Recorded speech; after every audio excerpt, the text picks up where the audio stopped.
Hi, and welcome to A Better Place. Today we will be bringing you a special edition, as we have a very special guest in the studios. Stay tuned, we will be right back.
Hi, and welcome back to A Better Place. As I mentioned earlier, today we will be bringing you a special edition, as we have a very special guest in our studio, none other than Miss Universe 1998, Miss Wendy Fitzwilliam.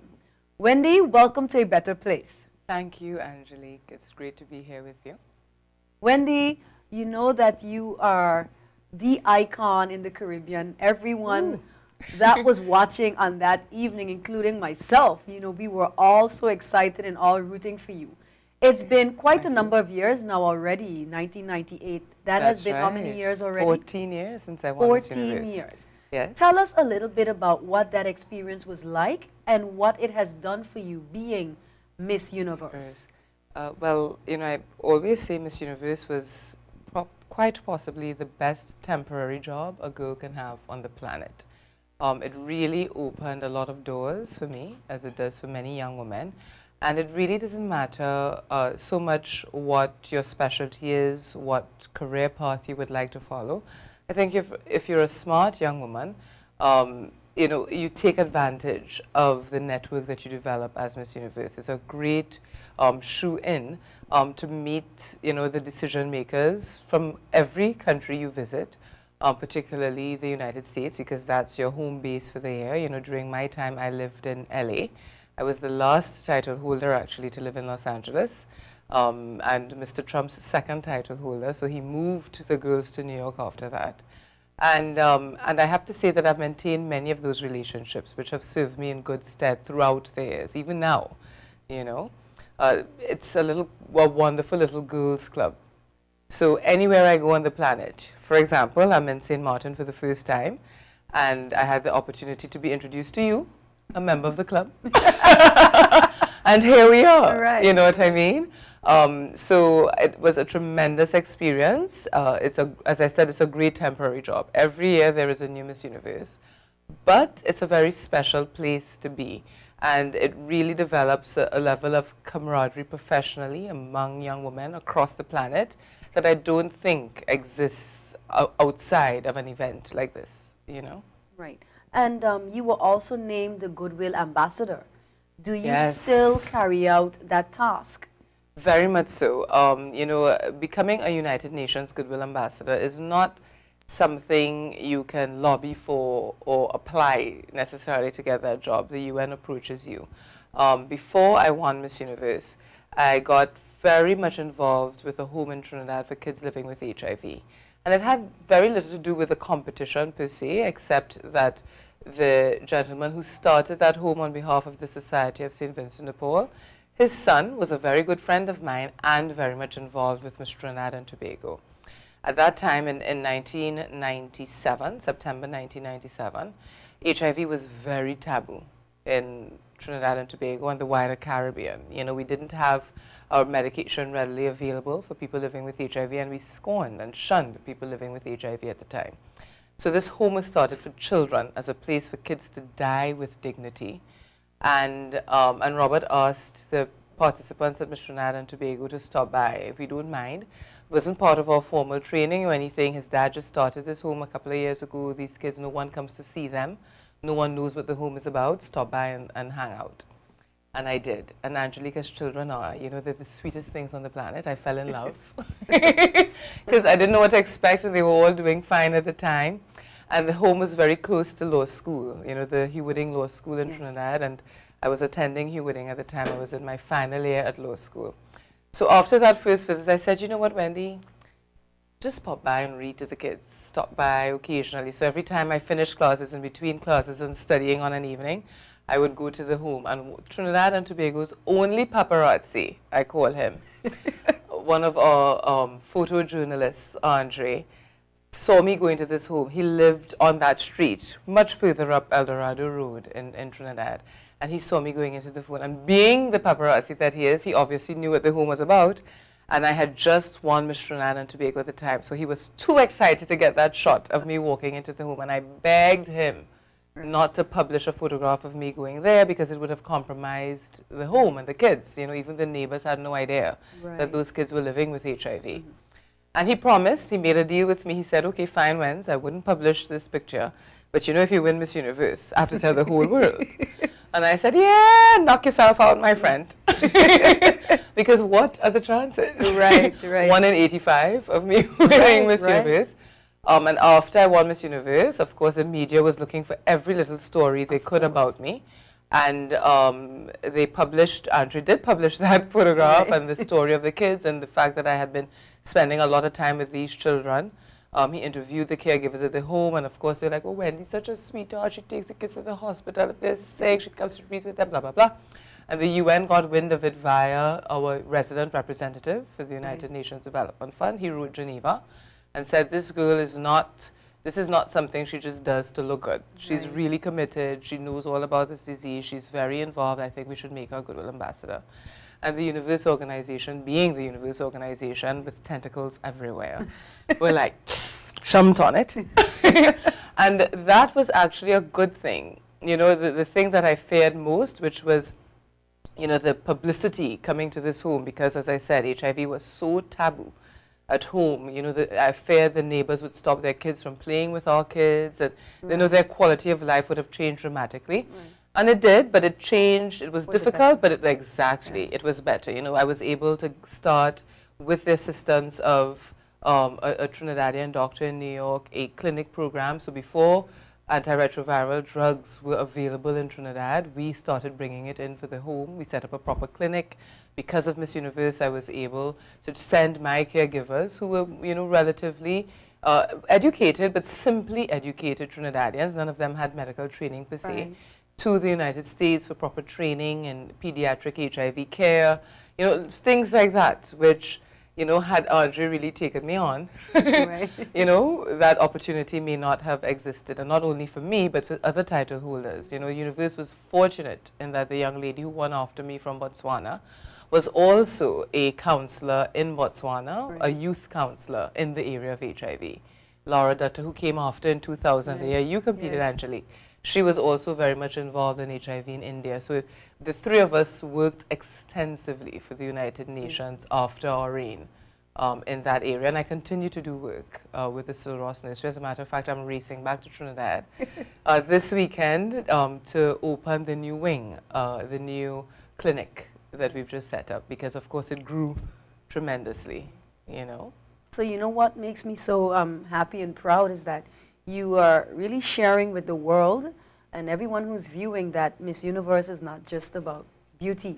You know, like some may think, even though they know that, you know, most of the girls that compete, you know, are already settled, and they already, you know, have quite a good background, and they're studying, if not already in their profession. That's a good point you're making. You know, when this pageant was started in the 60s, actually 50s, in the mid-50s, it was a time when women were seen and not heard.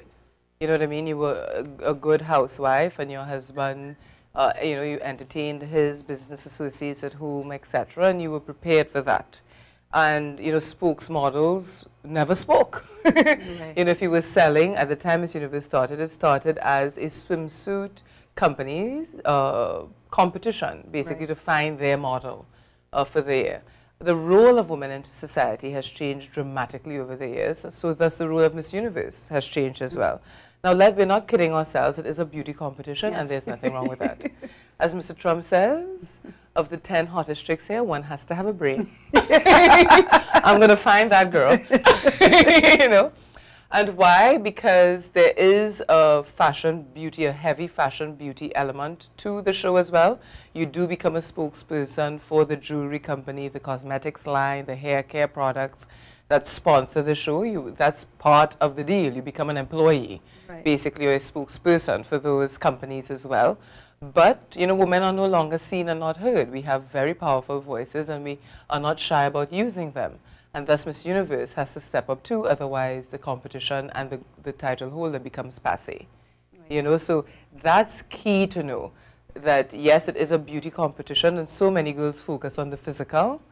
You have to be able to sound intelligent and be intelligent. And if you are not comfortable, you know, it's not something you can put on quickly, because if you're not comfortable in that space, it will fall apart on stage in front of a live audience of 2,000 people and an at-home audience of 3 billion.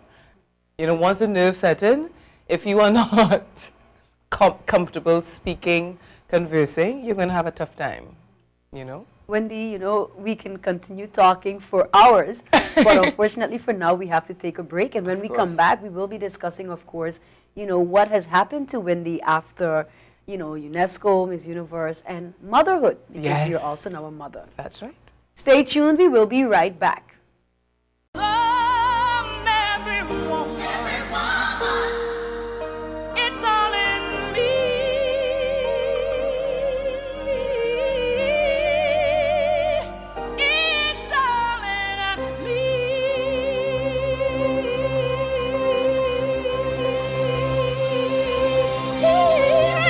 This is Electra.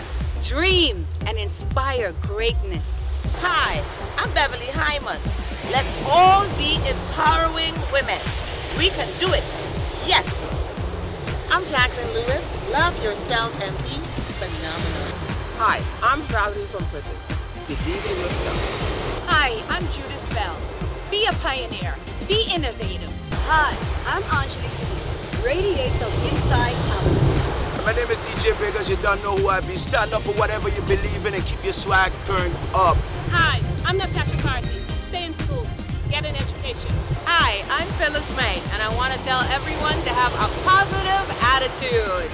Yeah. Hi, I'm Angela Brown, one of the teenagers of today, and respect yourself. I'm Ivy. Be resilient. Be strong. Be ever wonderful.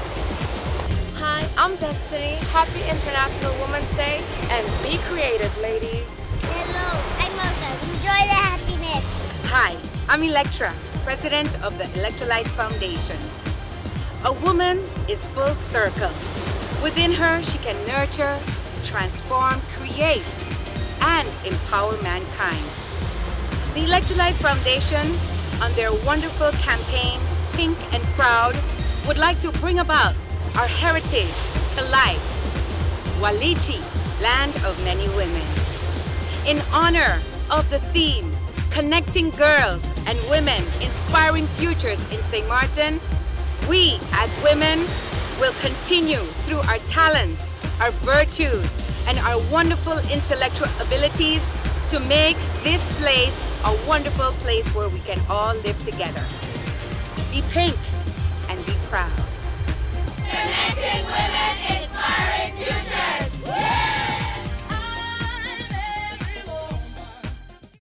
I need a favor. I don't have a lock for my bike, and I'm just wondering if maybe you could run into the store and grab me some tampons. Tampons? Are you kidding me? Well, how about you just go in there and I'll just watch your bike? I don't know the first thing about buying that stuff. What stuff? What you have to get? You can't say tampons? I just won't do it. Even if I was your mother? Even if you was my mother. Can I buy toilet paper? Will that work? No! You by Kotex, a new line of tampons, pads, and liners. Are you looking for that prescription that the doctor just gave to you and you can't find it at no other pharmacy? Well, the Orange Grove Pharmacy is where you should be. The Orange Grove Pharmacy, we carry a wide range of American and European prescriptions and drugstore items. We also do personal care products. We offer friendly services and 24 hours emergency delivery. Charges may apply. We're open Monday to Friday, 8 a.m. to 6:30 p.m., Saturdays, 9 to 1 p.m.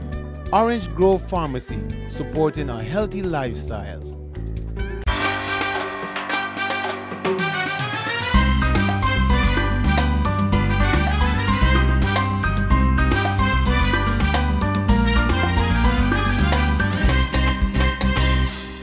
Hi, and welcome back to A Better Place. Wendy, we were so caught up in, all of the information you were giving us about Miss Universe and UNESCO and so on. But now let's get right into Wendy as a mom, and how do you actually combine being a mom, a professional, and of course continue to be the great community server that you are? I always say that you have to be very ready for motherhood. And I've always said that. At the time I decided to become a mom, I was certainly ready for motherhood, understanding fully well that you can't do everything well at the same time. It is give and take, and being a mom is a full-time 24/7 commitment. Unlike any other job you have on the planet, you can't shut it off. You can't wake up today and decide, I'll take a sick day. And you only know if you have done well or not, usually when your kid is either at graduation ceremony or in a lineup at a police station. So it's something that I take very, very seriously. And I have to say I was very prepared for that step in my life. So I've definitely made several adjustments like all moms do, and every woman who's a mother will tell you that. Pre-Elon, I could work, hang out until 5 o'clock in the morning and go to like a meeting and function very effectively at 8 a.m. That no longer happens. You know what I mean? My focus is on him. My focus is making sure that he gets the best education, the best of me that I can give him. So that means balancing and managing my time very effectively. Elon is a morning person like I am. He gets up early, usually between 5:30 and 6, long after me. But I like to spend that time with him. So I'm exceptionally disciplined when it comes to my morning periods. And I have good help at home, both my mom and a live-in nanny, which is very helpful because I can spend that time in the morning instead of preparing breakfast. I give him his bath, I read to him, and I just chat with him about what he's going to do that day, what he did the day before, because in an evening he's not nearly as communicative as he is on a morning. And that's his time. And if I interrupt his time, in 2010, I was working with the state, the government of Trinidad and Tobago at the time, and we were doing a Summit of the Americas, which was a huge event regionally, all of the heads of the Americas in Trinidad. And I never take calls before 9 a.m. or 8:30 when I drop him off to school. After I drop him off to school, I'm on the phone like a maniac. But I never take calls before that. And I was on the phone with, the chairman of my company, and then I was speaking to my minister and going on and on. Elon said, Mama, you are hurting my ears, and this is my time. And that was a very good thing because it made me check myself. You know what I mean? Like, managing my time and making sure that regardless of what other pressures are taking place in my life, I don't compromise this time. Right. I think that's very important. And then, we forget that we are part of the animal kingdom, I think, as human beings until we have a kid. And you can testify to this, right, Angelique. It's all instinct. Yes. You want to be the best mother you can be for your kids. And you know this very well. You're dead tired. You've had the most insane day at work. All you want to do is curl up in bed and go to sleep. I mean, brushing your teeth is an effort. And you see that beautiful little smiling face and the sound of your child saying, Mommy. Just, there's nothing like it.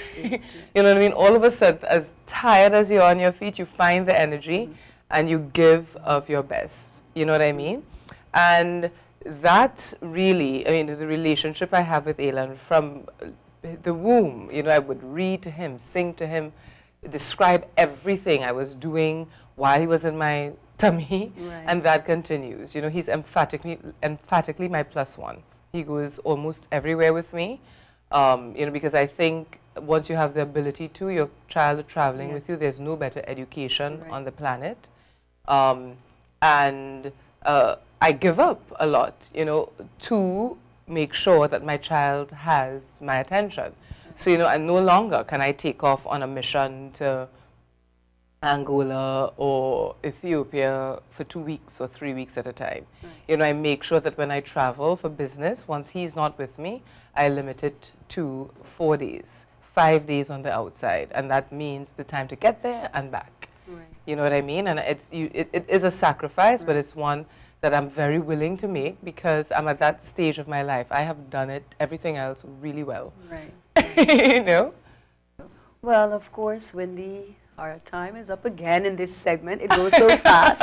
So when we come back, we'll talk about your new project, which is Caribbean Next Top Model. That's right. Stay tuned. We will be right back. Man, I'm supposed to take my girl out to dinner this weekend. I'm so broke, man. Man, I used to have those same problems, you know. But since I got my whip company card, when I take my lady out, I even get something back, you know. Get something back? But you're a lucky fella. I take your mind out the gutter, man. What I mean is, with whip company I get back 1% on every purchase I make. With this card, I can spend in guilders and use it throughout the Netherlands and TDs. Instead of paying 1% at the dollar credit card, man, I get 1% back on every purchase I make at the end of the year. What? I gotta get myself a company on card. Man, but let's go. Let me go. Man, now my lady's birthday gonna be a real celebration. At least now with Whip Compaleon, I know you're gonna get something back. The Whip Compaleon credit card with limits as low as 500 guilders. You don't have to walk with cash and it is accepted by practically all businesses. The Whip Compaleon is the first guilder credit card that can be afforded by anyone. GEBE has been faithfully serving the communities of St. Martin, Saba, and Statia, powering your home and our economy. Come rain or shine, our qualified team of professionals are working hard 24 hours a day to provide you and your family with safe, reliable electricity and water. We use the latest technologies and test our products daily to maintain the highest international standards. Our friendly staff is always there to assist you, whether in person, over the phone, or online. We are committed to constantly improving our products and services, making them more efficient, effective, and environmentally friendly to serve you better today and our next generation of clients tomorrow. GEBE, powering a brighter future.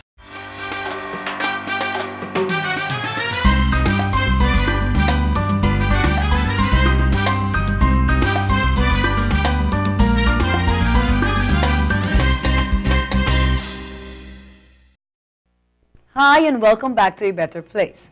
Wendy, tell us a little bit now about your new project, Caribbean Next Top Model. Oh, Angelique, a little while ago, roughly a year and a half ago, I decided to transition into media full-time, which was a little bit of a risk. And one of the projects I'm working on is Caribbean's Next Top Model, which is a franchise of America's Next Top Model. We just shot, actually, the first cycle of the show. And unlike the other shows in this series, which are country-specific, you know, I don't think we realize in the Caribbean that there are 42 versions of America's Next Top Model. French, British, Australian, Afghan, you name it, Mexico, Brazil, etc. The Caribbean's Next Top Model, however, is truly a regional competition.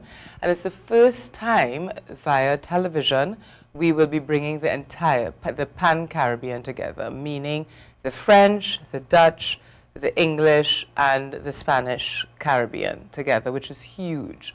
As I said, our first cycle was shot in Trinidad in October and November of last year, and I'm happy to say we got a great cross-section of young women from the region. The show will be aired on CBS Caribbean, WCTV, from September, in prime time, across the region, at the same time, which is huge for us. It's the first time we're doing something like this. So it has been exciting, a ton of hard work, but well worth it. You know, the Caribbean is very huge now. in terms of fashion and beauty. Most of the girls, with the exception of Laila Kabale from Ethiopia, who are working in the fashion and beauty business in America, of Caribbean descent. They're either Jamaican, Bajan, Trini, or from the DR. You know, so now's a good time for us to do something like this. So I hope for Cycle 2, if we're not in St. Martin, we will have tons of representation from this beautiful island. Right. Well, let's hope that we do carry it. I mean, you've been here now and you've seen what St. Martin has to offer. So, of course, we would be looking forward to hosting the second season of Caribbean. I mean, I can see us doing a shoot on Flat Island. Or Panal, or any of the other beautiful places Elin and I have been to in the last week and a half. I've thoroughly enjoyed my time here. And it really is the friendly island, you know. Well, Wendy, of course, you know, it's been a pleasure meeting you. I mean, you know, it's like you said, we're a member of the same club. That's right. And, of course, it's always a pleasure, you know, speaking with intelligent, beautiful women. You know, that you have so much to offer this world, not just your island of Trinidad. You know, you have a lot to offer, and of course you give back a lot to the community, and I think that is very important. I believe in community service, and it pays off no matter what. You know, sometimes, like you said, it does take away from your time with your kids, but you have to learn how to balance it and try to include them in just about everything that you do. So, of course, I'm very happy to know that a member of the club is continuing to do great work in the industry as well as in the community. And of course, it was lovely once again having you on St. Martin and having you on A Better Place, you know, because A Better Place really is about educating the general public on family issues, and what you just talked about basically touches family life as well. Yes. So Wendy, once again, I would like to thank you for having been a part of A Better Place. And of course, we look forward to having you back on the show when you are filming Caribbean Next Top Model in St. Martin. It would be my pleasure, Angelique. Thank you so much for having me. Thank you once again. And as again. Chinua Achebe said, if everyone takes care of one other on the planet, we'd solve all of the world's problems. So you're doing your bit. Thank you, Wendy. And to you, the viewing audience, I would like to thank you for having been a part of A Better Place. I am your host, Angelique Martis Remo.